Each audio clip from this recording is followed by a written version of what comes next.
আসসালামু আলাইকুম ওয়া রাহমাতুল্লাহ। আলহামদুলিল্লাহি রাব্বিল আলামিন, আসসালাতু ওয়াসসালামু আলা রাসূলিহিল কারীম ওয়া আলা আলিহি ওয়া সাহবিহি ওয়া আহলি বাইতি আজমাইন, আম্মা বাদ। বাংলাদেশ জামাত ইসলামী বরিশাল মহানগরী এবং জেলা শাখা কর্তৃক আয়োজিত আজকের এই বিশাল কর্মী সম্মেলনে উপস্থিত কেন্দ্রীয়, আঞ্চলিক এবং স্থানীয় নেতৃবৃন্দ, আমার প্রিয় সহকর্মীবৃন্দ, সাংবাদিক বন্ধুগণ, আল্লাহ তাবারক ওয়া তাআলা শুকরিয়া আদায় করছি, আল্লাহ আপনাদের সামনে আমাকে হাজির হওয়ার তৌফিক দান করেছেন। আজ বাংলাদেশের মানুষ একেবারেই বৈষম্য চায় না। আপনারা বৈষম্য চান? এই জন্যে পিছনে বসা ভাইদের সামনে কিছু সাংবাদিক দাঁড়িয়ে আছেন, আর সাংবাদিক বন্ধুদেরকে ওনারা পিছন থেকে বলতেছেন আপনারা বসেন বসেন, মানে ওনারা বৈষম্য চায় না। তা আপনারা বৈষম্য না চাইলে আপনাদের এই কথা দুনিয়ার মানুষ জানবে কিভাবে? এতটুকু বৈষম্য আপনাদেরকে মানতে হবে, এই সহ্য আপনাদেরকে করতে হবে, পেশাগত দায়িত্ব পালন করতে দিতে হবে। আপনারা রাজি আছেন তো ইনশাল্লাহ? আলহামদুলিল্লাহ। আমি টুকরা টুকরা বক্তব্য রাখব। আজকে এখানে বরিশালের নেতা, মহানগরী আমির, তিনি অনেকগুলা সঙ্গত দাবি উত্থাপন করেছেন। যোগাযোগ বিষয়ে, গ্যাস সরবরাহ বিষয়ে এবং আরো অনেকগুলা নদীমাতৃক বিষয়ে দৃষ্টি আকর্ষণ করেছেন। সবগুলাই সঙ্গত।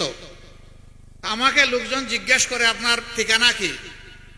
আমি বলি আমার ঠিকানা হলো সাধারণ পরিবহন সমগ্র বাংলাদেশ। ওইটা তো ট্রাকের পিছনে লেখা থাকে, তাহলে আমারটাও তাই। ওই ট্রাক যেমন সারা বাংলাদেশে ঘুরে নির্দিষ্ট কোনো জায়গায় থাকে না, আমারও ঠিকানা হচ্ছে সারা বাংলাদেশ।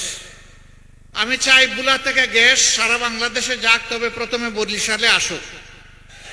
কিন্তু আমি এইটাও চাই যে বরিশাল থেকে একটা সেতু বুলাতে যাক। বুলাবাসী কেন বিচ্ছিন্ন হয়ে থাকবে? এটা একটা জেলা না? আল্লাহ সেখানে প্রাকৃতিক সম্পদ দেন নাই? বুলাবাসীর কোনো অবদান নাই এই বাংলাদেশের উন্নয়নে? আছে।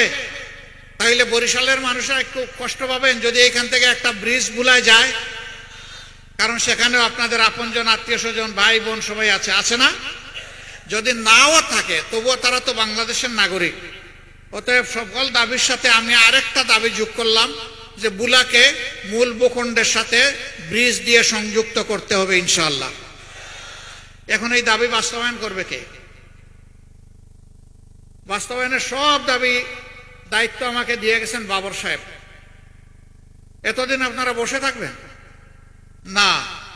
আমি বর্তমান সরকারের কাছে দাবি করব যে এই বরিশালের অনেক সমস্যার সমাধান হয়েছে, এটা আমরা স্বীকার করি, কিন্তু যে বিষয়গুলোর সমাধান হয় নাই সেগুলো অগ্রাধিকারের ভিত্তিতে উদ্যোগ নিতে হবে।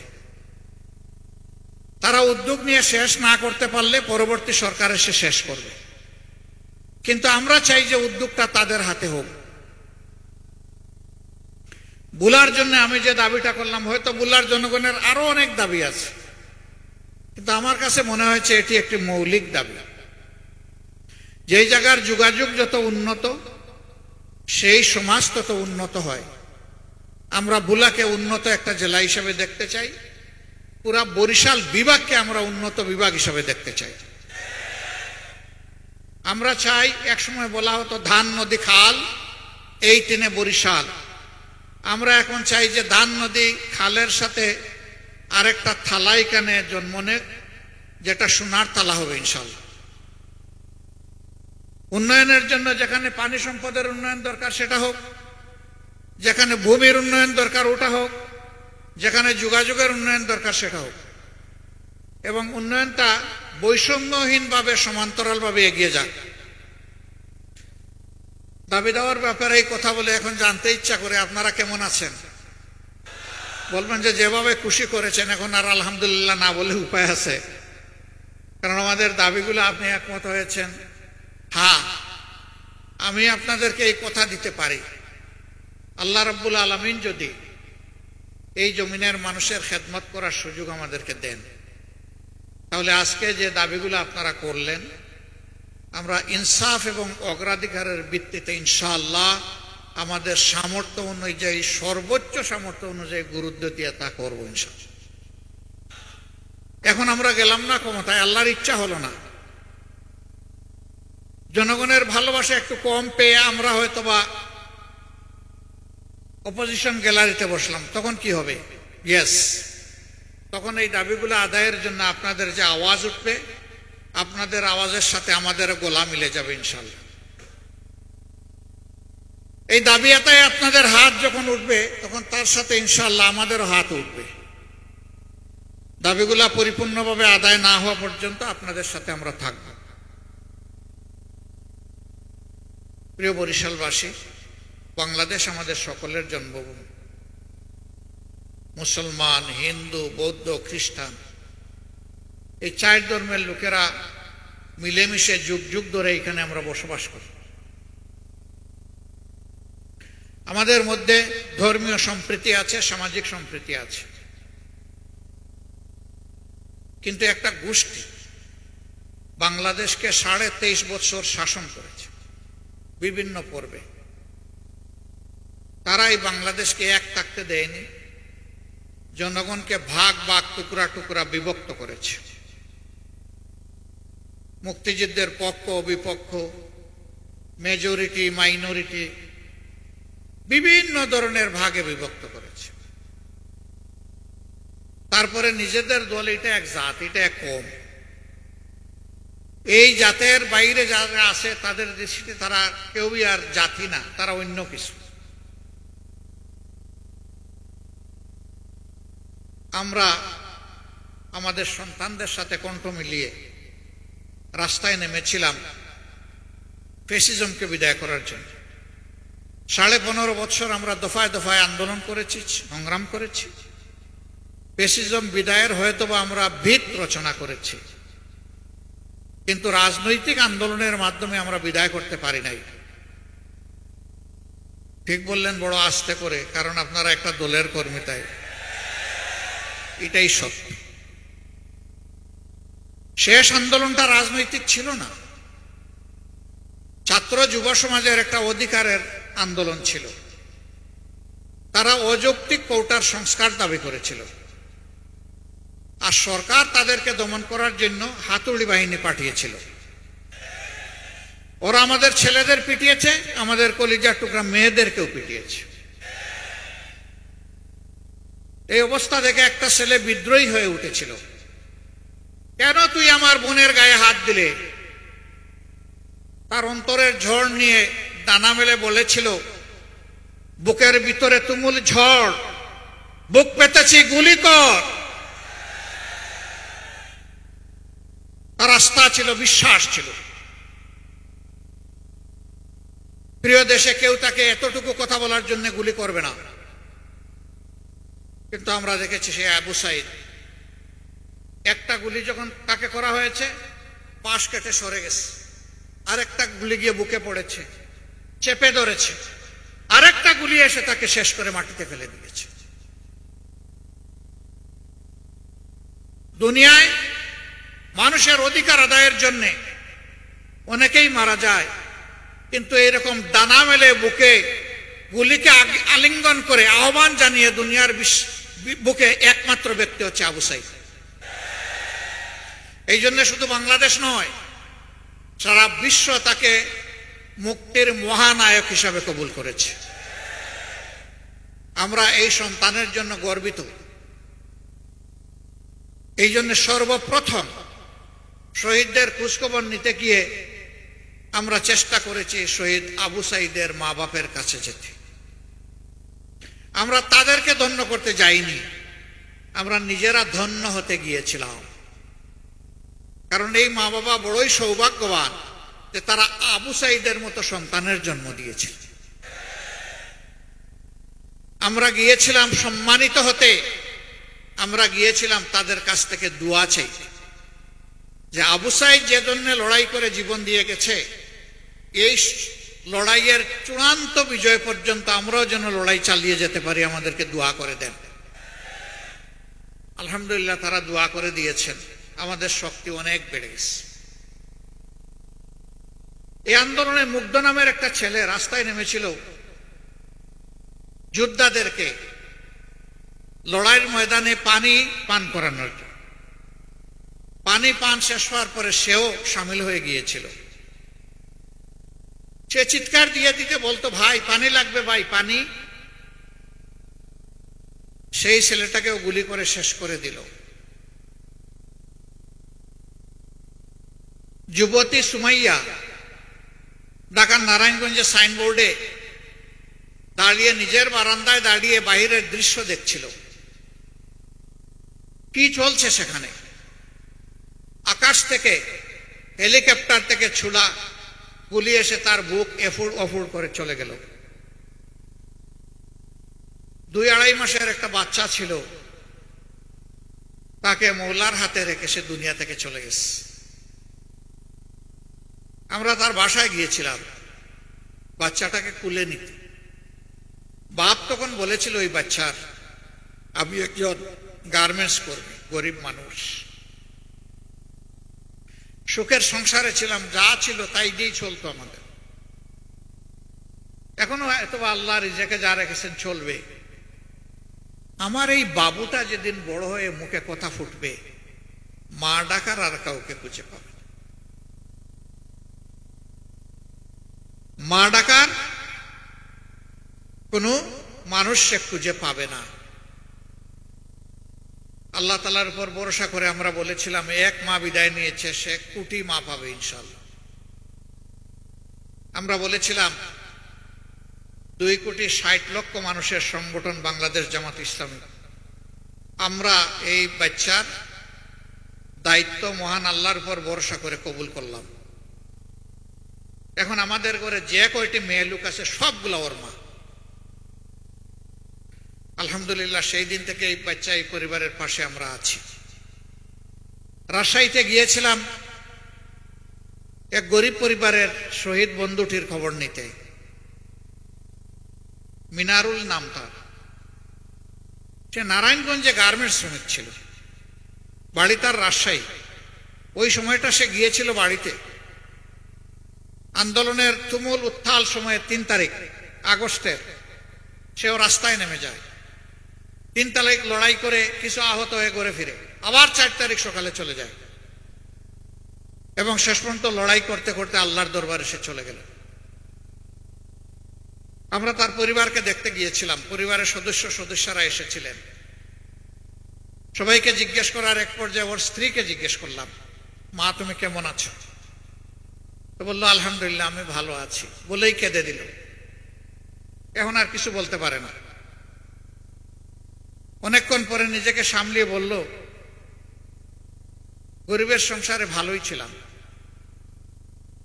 আল্লাহ তো আমার স্বামীকে নিয়ে গেলেন, আমি নিজে 6 মাসের অন্তঃসত্ত্বা,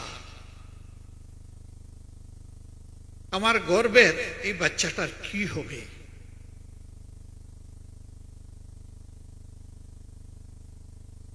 এই মেয়েটাকে বলেছিলাম, তোমাকে যেহেতু মা ডেকেছি, কাজেই এই বাচ্চাটা হবে আমাদের ইজ্জতের সম্পদ ইনশাআল্লাহ। সেই দিন থেকে ওই পরিবারের আমরা আল্লাহর উপর ভরসা করে দায়িত্ব নিয়েছি। গত 3 দিন আগে রাজশাহী গিয়েছিলাম। মেয়েটা গ্রামে থাকে, এখন তার মায়ের বাড়ি।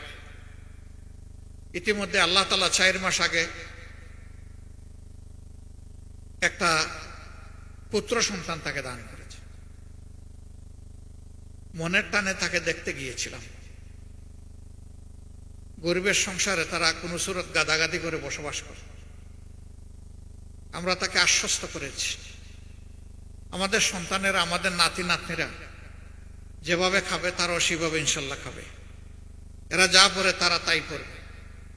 এই সন্তান এদের মতো এই শিক্ষা পাবে আগামীতে ইনশাল্লাহ। আল্লাহ তাকে তাইয়্যিব হায়াত দান করুন এবং বাপের মতো সেও যেন বীর যোদ্ধা হয়ে জাতির জন্য আমরা দোয়া করে এসেছি। এই গ্রামের মানুষ চোখের পানি দিয়ে আমাদেরকে বরণ করেছে, বিদায় দিয়েছে। আমরা তাদের কাছে ঋণী। আবার শহীদ পরিবারের মাকে, ভাইকে নিয়ে বসেছিলাম, তাদের কাছ থেকেও দোয়া নিয়েছি, একই সান্ত্বনা দিয়েছি এবং আমরা তাদের সাথে আছি আলহামদুলিল্লাহ। নিয়মিত আছি, প্রতি মাসে আছি, প্রতিদিন আছি, প্রতি ঘন্টা আছি। হাজার হাজার পরিবার শহীদ হয়েছে, পরিবারের সন্তানরা শহীদ হয়েছে। আমরা যাদেরই খবর পেয়েছি তাদের কাছে ছুটে গেছি। আমরা দেখি নাই কে কোন দলের এবং কে কোন ধর্মের। আমরা দেখেছি এরা আমাদের বীর যোদ্ধা। আমরা এদেরকে কলিজার ভিতর থেকে স্মরণ করি, সম্মান করি, ভালোবাসি, মর্যাদা দেই এবং সরকারের কাছে আমরা দাবি জানাবো জাতীয় বীর হিসাবে এদেরকে যথাযথ মর্যাদা দেওয়া হোক। আহত এবং পঙ্গু যারা হয়েছেন এই সংখ্যাটা 34,000-এর ঊর্ধ্বে। 2 চোখ হারিয়ে একেবারেই দুনিয়ার আলো দেখা আলো নিভে গেছে এ সংখ্যাটা 500-র। এর বাইরে 1 চোখ হারা 700-র। মেরুদণ্ডে বুলেট বিদ্ধ হয়ে অবচেতন হয়ে হাসপাতালের বেডে কিংবা নিজের বাড়িতে পড়ে আছেন এই সংখ্যাটা 250-র ঊর্ধ্বে। এই যাদের কথা সবার শেষে বললাম তারা আর জীবনে 1 মিনিটের জন্য উঠে বসতে পারবে না। দাঁড়ানো তো অসম্ভব, হাঁটা একেবারেই অকল্পনীয়। তারা এখন জিন্দা শহীদ। সবাই দোয়া করবেন আল্লাহ তাআলা নিজেই যেন এদের অভিভাবক হন। আল্লাহ যেন এদেরকে সান্ত্বনার হাত তাদের সিনার উপর বুলিয়ে দেন। সম্মানিত ভাইরা, এত এত ঘটনা কেন ঘটল? একটা দল এবং একজন ব্যক্তির রাক্ষসে মানসিকতার কারণে ঘটেছে। তারা ক্ষমতার রাক্ষস, তারা অর্থের রাক্ষস, তারা দাম্ভিক ছিলেন, বড় অহংকারী ছিলেন, মানুষকে বিভিন্ন দলকে বড় তুচ্ছ তাচ্ছিল্য করতেন। তারা মানুষ বলে কাউকে সম্মান দিতেন না। দুনিয়ার কিছুটা পাওনা তারা পেয়েছেন, কিছুটা বাকি আছে।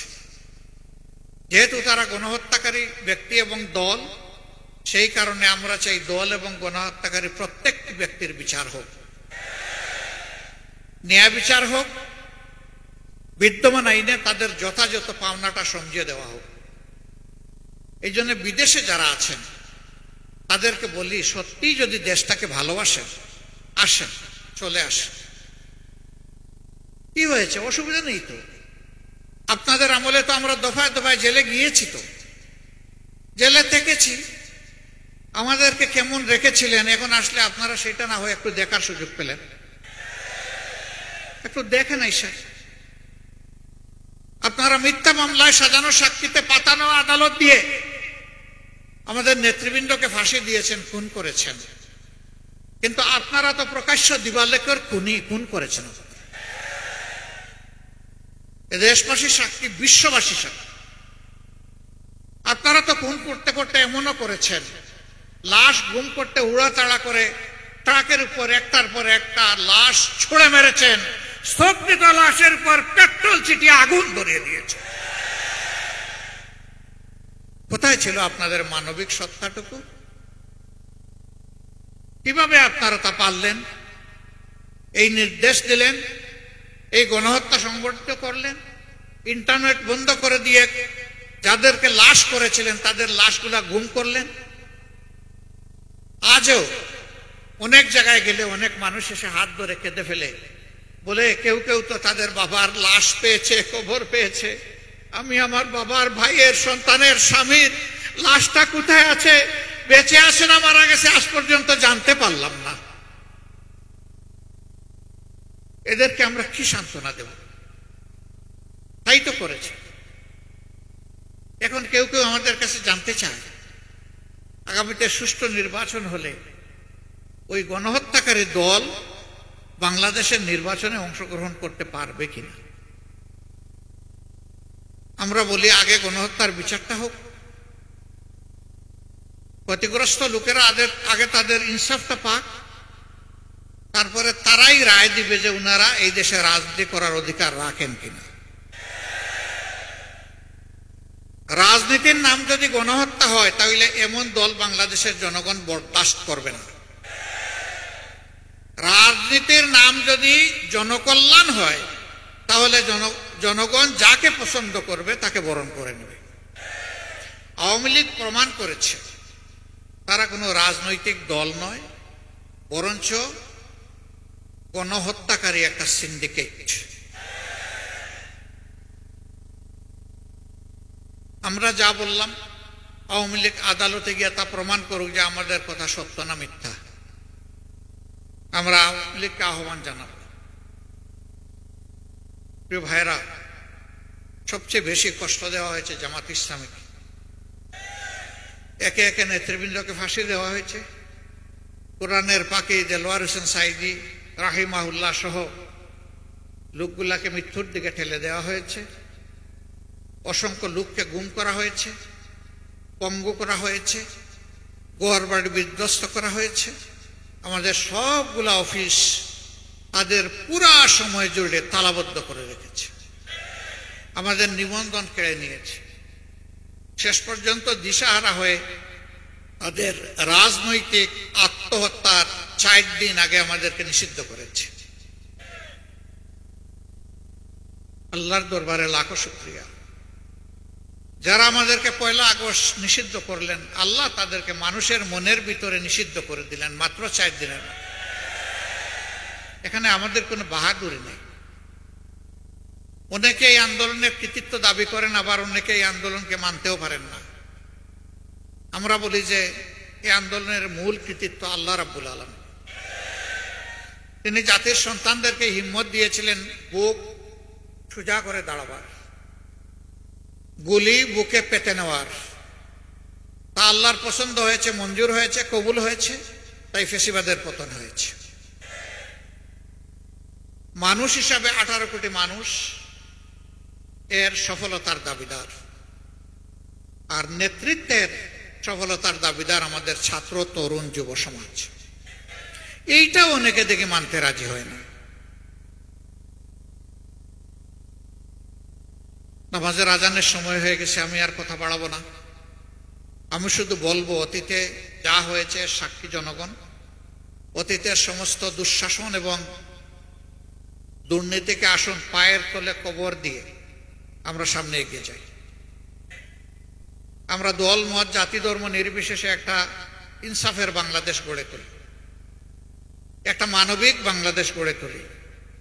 চাঁদাবাজ, লুণ্ঠনকারী, দখলকারী তাদেরকে জানিয়ে দেই, তোমাদেরকে আর বাংলাদেশ কবুল করবে না। ফেসিবাদ বিদায় হয়েছে, এই দেশে আর ফেসিবাদী হয়ে কেউ মাথা তুলতে পারবে না। এই আওয়াজ বাংলাদেশের ঘরে ঘরে আজকে তুলতে হবে। জাতিকে ঐক্যবদ্ধ হয়ে সামনে আগাতে হবে। আল্লাহ তাআলা একটা ঐক্যবদ্ধ জাতির মাধ্যমে নূতন কাঙ্ক্ষিত বাংলাদেশ, সাম্যের বাংলাদেশ, মানবিক বাংলাদেশ আমাদেরকে দান করুন।